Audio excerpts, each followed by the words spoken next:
Jai Hind, dosto. Good evening, good afternoon. We are very, very lucky, and I consider it to be a dream come true for myself that I am right now in conversation with the man who has interviewed the best of personalities, the most illustrious personalities. And here I am in conversation with the most illustrious journalist. Let me tell you, it was my dream, my far fetched dream, to have ever been in conversation with Karan Thapar. Well, I will not say Karan Thapar. I will not say Mr. Karan Thapar. I would rather say Dr. Karan Thapar. Yes. He holds a doctorate, a PhD in international relationships from Oxford University. He's done his schooling, the best of schooling one could ever imagine, from the Doon School, which we all know. And I had not cleared the entrance test for Doon School, unfortunately, after my class fifth. He went to the Stove School in England, and he did his degree from the Cambridge University. He was also the president of the Cambridge Union while he was there. We will be in conversation with Karan, and we will learn a lot about him.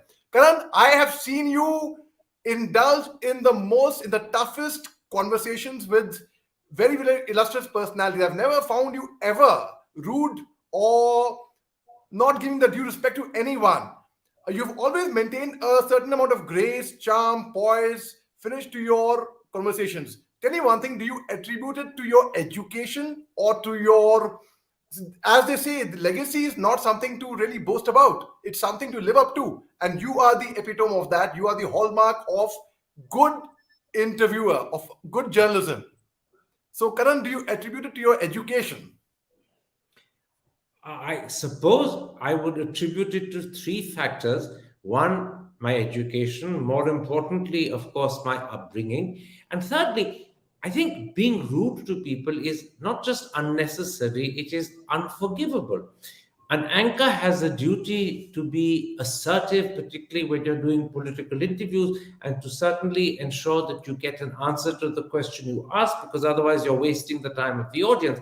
So you need to be firm, you need to be assertive, but there is absolutely no reason, and I would say it's unforgivable for an anchor to be rude. Super. So tell me your days about when you were a student at Doon School. In fact, you were also in the you were heading the editorial team over there. You wrote several articles for the school journal, and which were very, very popular at that time.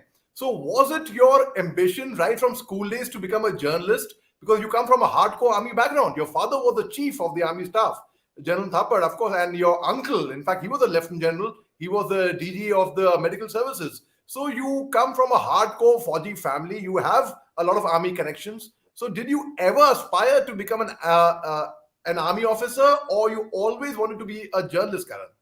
No, I don't think I ever aspired after I became an adult to be an army officer, but as a child, because I was born much late, very late in my father's life. Daddy was 50 when I was born. So when I was a child growing up, he had one of his uniforms cut down to my size. And every time they went out to dinner, I would insist on a promotion, or then I would throw a fit. And I must have been 7 and 8 then. And I remember we got to the stage when he was a lieutenant general, because that was what he was when I was born. And I insisted on a promotion. He said, "Look, there's a problem. I can't promote you senior to myself." And I said, "But you're not going to dinner then." So I think whatever dreams I had of the army, I outgrew by the time I became 10 because of these childish promotions that were given to me.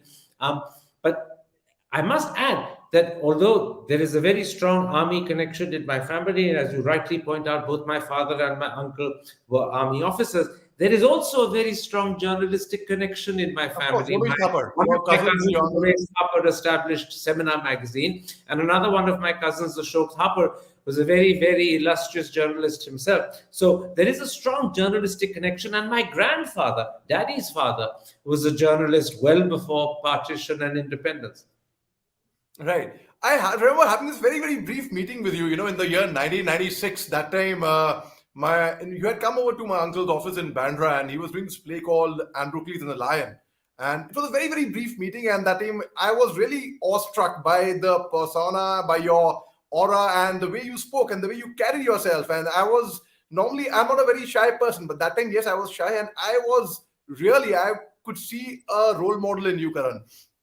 That's Tell me very about kind. your Thank you. And thereafter, Karan, in the year 2008, my mother was admitted in the R&R, the Research and Referral Hospital, and the room next to hers was, of course, your mother's, and of course, I used to meet your sisters on a regular basis. You have been the youngest in your family, the youngest child. So were you always like kind of mollycoddled by your mother or your father or your sisters or by your siblings? So how was your upbringing like, Karan? Well, I certainly wasn't mollycoddled by my sisters, although all of them are much older than me, but I was, yes, spoiled by my father.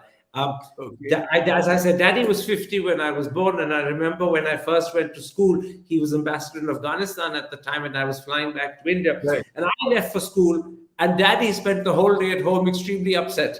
And I remember whenever I would leave for school, even after they retired and they were back in Delhi, Mummy used to say to me in the morning, walk into Daddy's room, but for God's sake, come out quick because he'll be in tears when he sees you going to school. So, it was very strange. I would go to school, but Daddy would have tears in his eyes. And I have to say, I was thoroughly spoiled by my father. Mummy was a much tougher person, and I think it was only natural that someone should be, otherwise, I would have been a complete and total brat. But then after Daddy died, I actually noticed that she was in many ways a softer person, and that toughness was a facade she put up because otherwise, Karan would have been thoroughly spoiled. Right. Karan, also, your time in Afghanistan as a child, you must have visited on several occasions, of course, since your father was the ambassador there. So, what was your memory of Afghanistan and how was it at the time when you were a child and your interaction with the Afghans at that time, Karan? It was a very different country to what it has become, sadly. My father was ambassador there from 64 to 69, and I was in school there for the first 2 years at the American International School until my mother, in particular, discovered that I was acquiring an American accent, which she was absolutely determined her darling son was not going to have. And so I was packed off to Doon School to ensure that I didn't end up coming home and saying things like gee whiz and oh shucks and aluminum as opposed to aluminium. But Kabul was an idyllic city. It was small, it was friendly. The Afghan people were very open hearted. There was no religious extremism. It was obviously a conservative society, but behind the high walls, you would have extremely sophisticated women smoking with painted nails, and they would occasionally even drink. It was a friendly, happy, cheerful, and in the old sense of the word, gay city. Not in the new sense, in the old sense. Right. I after I didn't clear the entrance test for Doon, I went to another boarding school. I went to Lawrence School, Lovedale. In fact, I'm wearing my Lovedale tie. I hunted it out. Oh my God, I'm speaking to Karan. I better get my Lovedale tie out. And so the connections, the bonding, the friendships we make in any boarding school for that matter is like something which we cherish all our lives. So tell me about if you would have to advocate between a day school and a boarding school. What would you actually, obviously, my guess would be obviously a boarding school, but your particular reasons for that, Karan? Look, I enjoyed Dune enormously. And when I look back on Dune, I only remember the happiest moments that I spent there. And there were probably several which were not very happy, but memory tends to blot them out. But it's equally true that, with the exception of my last year, almost every time the school train pulled out of Delhi station, I would be composing a letter to my parents to say it's my life and my education, and I don't want to go to boarding school. And I was determined to write it and send it to them as soon as the train reached Dehradun. And then you meet your friends and you start chatting and gossiping. And then the next day classes begin and the letter doesn't get written. And then suddenly a whole week has gone by and it feels too late to write. And so it is true that I loved Doon School, but it is equally true that there were moments, particularly as the train left Delhi, when I wanted to be anywhere but on the train going to school. And I Right. think it's true probably of all children in boarding school. You miss your parents, you miss your home, you don't look forward to the regimentation and discipline of school, and yet once you're there, surrounded by your friends, and it's a different atmosphere, home recedes in the background. Right. So and tell me a bit about when you went to Stove School in England. How different was it from India, and how different was it from Doon? It wasn't different at all. I mean, boarding schools are very similar. And remember, Doon was modeled in some ways by a man who had been housemaster at Eton, Arthur Foote. He was Michael Foote, the British politician's elder brother. So Obviously, it was different in the sense that everyone at Stowe was British and everyone in Doon was Indian. And obviously, it's different also in the sense that everyone there spoke English. We spoke a lot of Hindi and other things. But the school system, the way you got on with each other, the life you led, was exactly the same. There were a few differences. Stowe was a very liberal place, so there was no uniform as such. What you were required to wear were dark trousers, but they could be brown, grey, black, navy blue. You were required to wear a sports jacket, but it could be any sort of tweed. And the only requirement was a tie. But the school had something like 40, 50 different school ties, and you could wear any of those. On Sundays, which was chapel day, you had to wear a dark suit, but that was the only time there was any formal requirement of dress. On the other days, it was dark trousers, a sports jacket, a shirt, and a tie. Right, Karan. Karan, I had requested for 10 minutes of yours, and I had promised you that I will not take more than 10 minutes of yours. I know you are very, very busy, you have to rush. But before we wind up quickly, I'd like to ask you your experience at the Cambridge University, Karan, when you went there.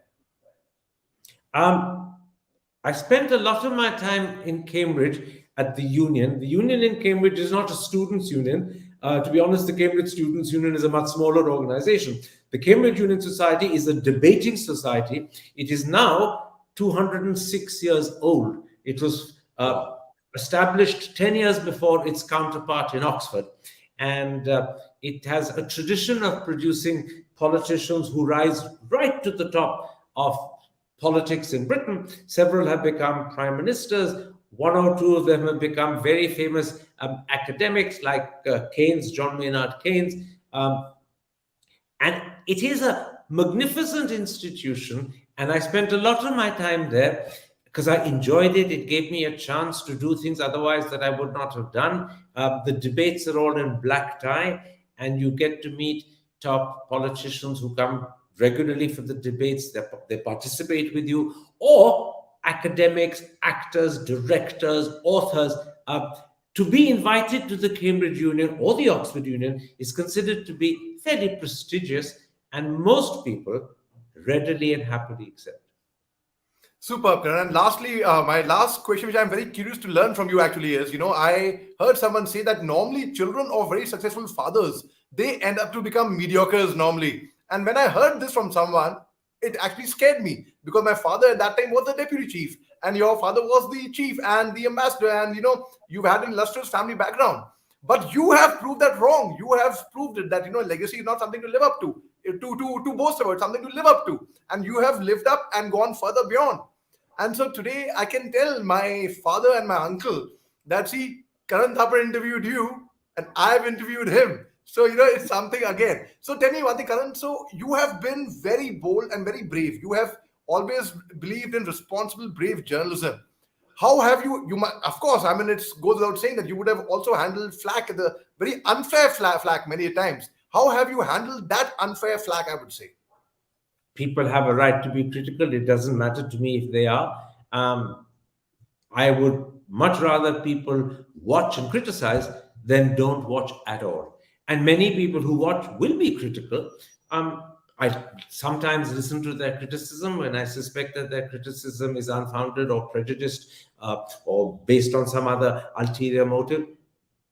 It literally bounces off my back and I don't worry about it. I'm not such a sensitive person that I am offended if someone says nasty things about me. Superb. And getting back to my previous question, that about what do you have to say about this philosophy? About my last question, and then I promise I'll let you go. What do you say about this? About successful fathers' children normally ending up becoming mediocre? What do you I have to know, say about that? I don't think that is really a rule. I mean, there are loads of successful fathers' children who become even more successful than them. It's to do with three things, I would imagine, and not genetics as you're suggesting. I think it's to do with the inherent skill and quality and talent of the individuals. It's also to do with the opportunities that come their way, because a lot of people with a lot of talent sometimes don't get the opportunity and that talent never flourishes. But it's also to do with luck.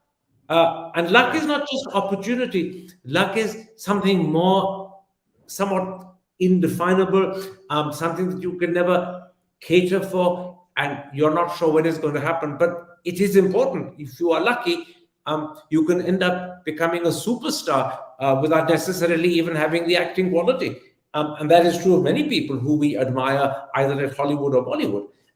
So those three, talent, opportunity, and luck, are what I think end up determining people's success, not who or what your parents were. Right. Let me put it this way, and I'm sure you'll agree with me. When preparation meets opportunity, it is luck. So keep preparing. Whenever you get the right time, you are all set for this. So this is my right time, my dear friends. Thank you very much, Karan, for contributing in making and me having something to boast about. Actually, this would be one of my. I would quote it as one of my achievements of having got to interview Karan Thapar. What a pleasure speaking to you.